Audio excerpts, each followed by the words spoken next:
Thanks for the support as a channel member, Kyle Mack. Yeah, I know. This is all new, isn't it? We've never had to do the playoffs before. We're used to going straight up as champions. And we've got to play in this whole playoff thing. To be fair, it is what you asked for at the start of the season. This is what you wanted. So hopefully today we can book another trip back at Wembley. Wembley's basically our second home at this point.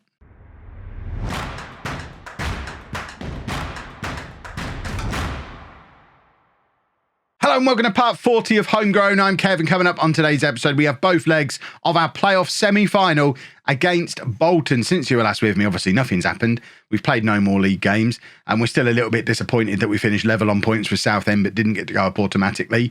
And now we need to try and get past Bolton. Bolton, remember, of course, are the team that we were looking at earlier in the year because they managed to sell one of their young players for £8 million. At roughly the same time we had to sell one of ours for £240,000. So certainly reputation seems to be with Bolton, but if we can get our own back by being the team that knocks them out of the playoffs, then I'll feel a little bit of vindication. It's not £8 million worth of vindication, but a little bit of vindication all the same. So first leg, we are away from home because we finished above Bolton in the league, and this is the team we are taking. The only player who's unavailable. Harrison Davies being injured is quite significant. He's got a pulled hamstring. After all that resting him to get him ready, he's going to be unavailable for at least the playoff semi-finals. And Danny Pritchard is also going to miss the entire playoffs as well. Two of our longest serving players, two of our most important players, our two big set-piece threats. We've got to do it without them. This could be a little look into what life after Harrison Davies could be like. But we're going with Wright in goal, a back four of Frangos, Campbell, Charles and Cisse, Wenton and Bandera in midfield, Hamilton and Redmond supporting Beerith and Troy Cannon up front. We just need to win. There's no away goals in the playoffs from what I remember. Have we played in the playoffs yet this year? I'm not sure we have. In fact, we have. We did it on Twitch with Peterborough. But there's no away goals in the playoffs. So the important thing is just to win the tie. If we can bring them back to our place with a lead, that would be nice. But you don't have to be quite as defence-minded in the away game as you would maybe in a Champions League tie, because it doesn't matter. They won't care if we score one, if they score three today. It's all about winning the tie. Right, Campbell. We've got an early highlight here. Campbell playing it into Wenton. Wenton forward to Bandera, Beerith, Hamilton. This is a nice move. Troy Cannon is in. What a goal. What a goal that is. I mean, 7, 8 home players have touched that ball in the build-up there. It's never left the ground. We've come a long way from the home lump. But this is just beautiful. One-touch passing football to play it through to Cannon, level with the penalty spot almost. No Bolton players got near the ball or a home player in that move. That's football right there. Forget the home lump. This is the home tiki-taka. And we're trying it again. Oh, Cisse with the lump. Ruins it for everyone. We want the home tiki-taka. The homie-taka. That might be a different thing. Right, Bolton are in with their first attack of the game, and then it's an immediate equaliser. That is less fun, because that was a little bit more like you'd expect a League Two goal to be. Look at the size of this ground as well. I've only been to Bolton's ground once, and it was, I'll say this quietly, so hopefully you don't catch it. It was for a Coldplay concert like 15 years ago. But I remember it being big, but this feels as big as Wembley. I guess because we're playing somewhere tiny all the time. It definitely feels like Premier League infrastructure. How Bolton are in the mess they're in, I do not know. But they've got their two-tier, all-seater, corners filled in. They've come a long way from having a supermarket in the corner of the ground.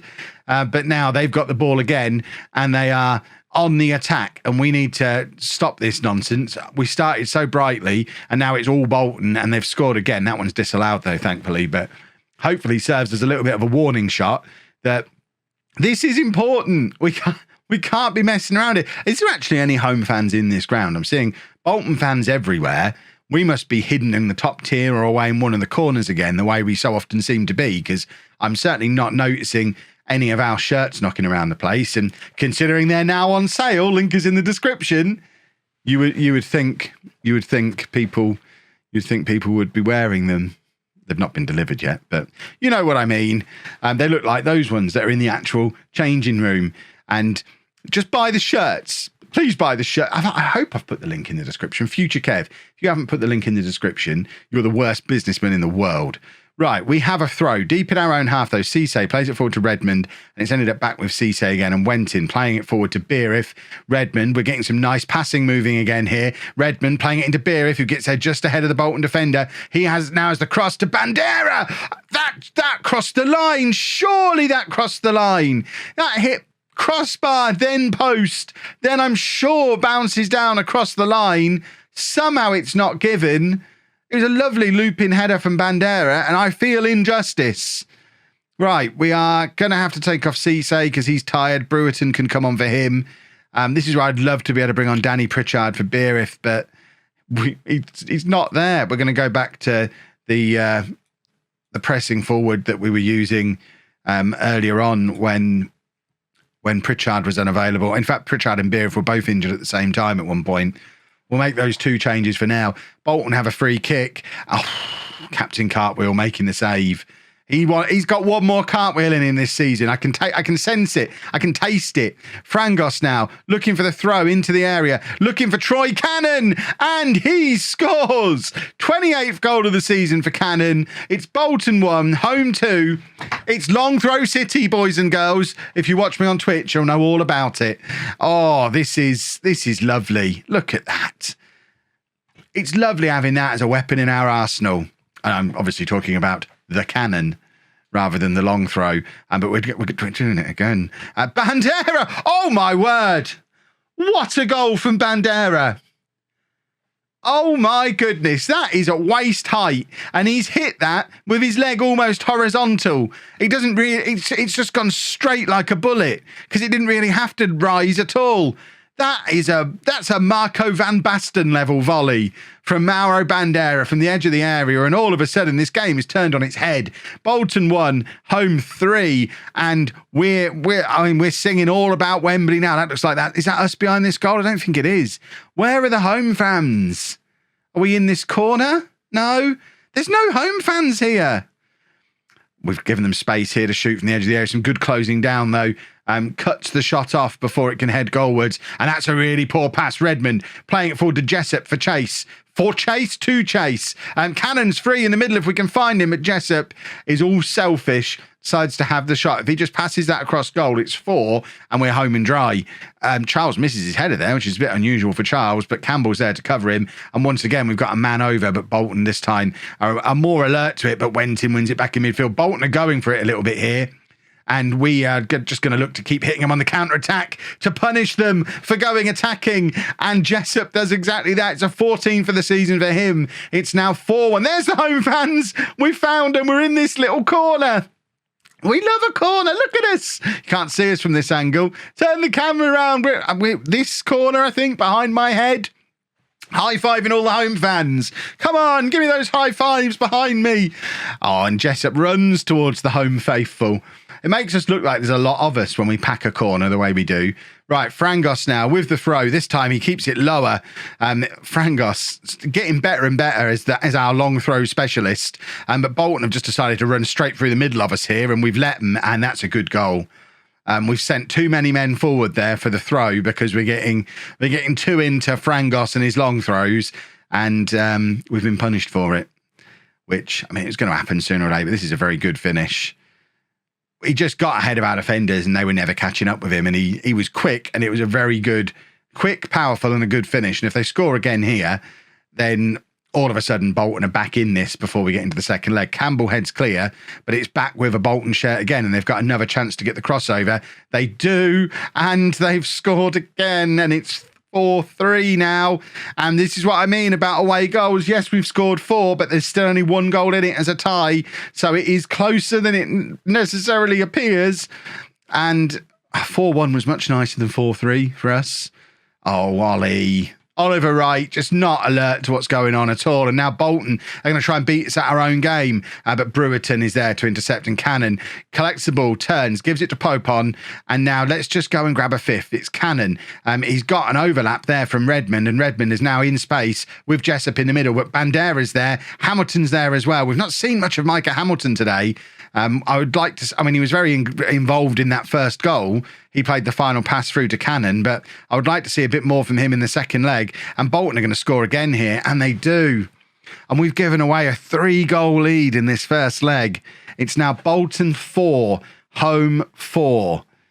I mean, it's one for the neutrals, boys and girls, but we were in such a strong position and we've messed it up.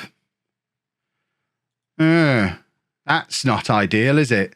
We've definitely been the better team on paper, but Bolton have just had an absolute mad last 20 minutes of this game, and it is now very much all to play for as we head back to the home of football in Peterborough. It's a one-off game. After all that, we have a one-off game at our place to book a spot at Wembley. Let's not mess it up. Only 3 days have passed since that first leg, so there's some tired legs, as you can see from the bench and a lot of the starting 11, to be honest. We've made quite a few changes. Micah Beerith can only play 75 minutes, apparently. He's still recovering from an injury of his own. But it's going to be right in goal. Frangos, Campbell, Muir and Brewerton at the back. Bandera and Popon in midfield. Hamilton, Whittaker out wide. Beerith and Jessup up front. Like I said at the end of the last game, it is a one-off match at our ground for a spot at Wembley. So you've got to back us, but Bolton really did look strong in the final 20 minutes of that game. They really came at us and we just didn't really have a response. Without Harrison Davies in there to organise that defence, we do struggle. I mean, Eli Campbell, who's playing at centre-back again for us today, he's more of a left-back, central midfielder kind of guy. He's not really a League 2, League 1 quality centre-back. Beerith is in, squares it to Jessup. Oh, that was so close. It's excellent goalkeeping from the Bolton keeper. And Hamilton with the rebound and couldn't quite send it goalwards. And Whittaker trying to get in on that as well. And we had a couple of good chances early on there from the same move. But we have started brightly again. But we started brightly up in Bolton, and we saw just how strongly they finished as our typical tiredness and fitness levels thing came to impact us again. We play a high-tempo game without necessarily having the engines to be able to do it, and it does cost us late on in games. Jessup with the corner, and Eli Campbell, I've just been saying how he's not a defender, but because I haven't changed the corner instruction, he stood in the Harrison Davies spot from those corners, and he has scored. It's only his second goal of the season, but it's such a dominating header, and it's Holme 1, Bolton 0 on the night, 5-4 on aggregate. Bolton haven't yet had a shot. But like I say, we know how strongly they're capable of finishing a game. So we do need to not start counting our chickens before they're hatched. We also need to keep an eye on Micah Beerith, who is tiring quickly. We've got Troy Cannon and Tyler Roberts and Zach Redmond, in fact, on the bench. We're going to have to make some changes early because Hamilton is tiring as well, as is Bandera. We have got tired legs all over this pitch. And we need to be careful about where we're using these substitutions. Right, Cannon is going to come on for Beerith. That's an easy change to make. Cannon can come on for Beerith.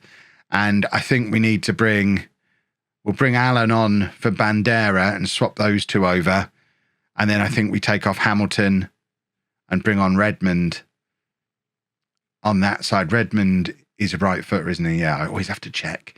But Redmond can go there. So we've made all three of our changes with 30 minutes to go. If we get an injury now, we have a big, big problem. We're gambling on the advantage having those more energetic legs on the pitch for a little bit longer will make. Cannon, it wasn't Cannon actually played it forward to Frangos. It ended up with someone else, but Cannon had the ball for a minute. Allen plays it over the top to Redmond. Redmond squares it for Jessup, who can't get his shot away again. And it remains 1-0. And Bolton don't look as tired as we do. And I'm starting to feel a little bit nervous. This could be our first failure at home. We've had a promotion every year of the save up until this one. Jessup is in and clear, and if he sticks that in the top corner, we go wild. Really, he should be running that on a little bit further. There was no pressure on him to have the shot when he did. He didn't need to shoot that early, and it was a little bit wasteful from Jessup. Campbell playing it back to right. We need another miracle performance from Oliver Wright in goal for us today, just to keep us in this match. Cannon is in again. Troy Cannon, he scores. It's 2-0 on 67 minutes, a 29th goal of the season for Troy Cannon. It's 2-0 now, and now we just hold on. I mean, from this point in the first leg, we saw Bolton score 3 times. We're definitely not home and dry, but my goodness, is that a difference-making goal? 2-0, 6-4 on aggregate. Wembley awaits. In the other tie, Oldham are leading Salford 3-1 on the night. I don't know what the score was from the first leg. I wasn't paying any attention to that game. I was fully focused on us. But Bolton are in again, and it's that man again, Stuart Towie. For Bolton, he ruined us in that first leg, and he scored against us again here. It's now 2-1, and it's an immediate reply. And Bolton are going to have their tails up again at this point because they know what they did in that first leg. Oh, it's a lovely finish from him. He looks too good to be playing at this level. He's such an accomplished finisher. They've moved him out onto the wing, which seems like a mad decision to make. Redmond with the in-swinger. It's Eli Campbell again, but it goes over. 15 minutes left. Still the slenderest of slender 1-goal leads. Bolton have only had 1 shot on target in this game, and they scored from it. And the man who scored it is now playing out wide. It's some very unusual game management from Bolton, but it's like they are saving themselves for this last 20 minutes where they know we'll be tired. And they're doing it again. They're coming at us again, and they've done it again. Oh, we've given away 5 goals worth of leads in this tie now. We gave away a 4-1 lead. We've given away a 2-0 lead. There's 11 minutes of normal time left. And Bolton, I mean, you'd back Bolton at this point. I don't see us coming back into... Our only hope now, it feels like our only hope is a penalty shootout. But we have a lot of game to get through to get there, and Bolton are fitter than we are, so they'll relish extra time. And we might not even get there because they're running through the middle of us again, like we don't have a defence. And thankfully, this time they've missed. Where on earth are our defenders? We know Harrison Davies is injured. We also know if we don't get promoted, we are guaranteeing he leaves this summer. The long throw, not effective this time. Luckily, Pope on his first to the rebound. Brewerton has a chance to put it back in the area again. He plays Whittaker in behind. Whittaker squares it. Redmond scores! 85 minutes on the clock, and Redmond has put us back ahead in the game. It's now 3-2 on the night. 7-6 on aggregate. We're not even a sellout, which is absurd for the situation. Fix that, Sports Interactive. This would be a sellout. Posh fans would be here. It would be so exciting to see the little village team from just outside the city potentially making it up to League One. We're going to do it. We're going to hold on. We're off to Wembley again, I think. That last goal has just killed Bolton off, and we have done it. We have a Wembley final coming up, and that'll be coming up on Sunday. Because, of course, we don't have home episodes on a Saturday. So Sunday morning, we are off at Wembley. It's going to be a YouTube premiere because all of our major finals are. So 11 a.m. Sunday morning, YouTube premiere. It is Holme versus Salford in the League Two playoff final. I mean, how many times do I have to face Dr. Benji in a final? Luckily, I always beat him. So fingers crossed, we do it again on Sunday. If you've enjoyed that, please make sure you leave a nice big thumbs up on there for me. Subscribe to the channel for daily Football Manager videos. And thank you very much for watching.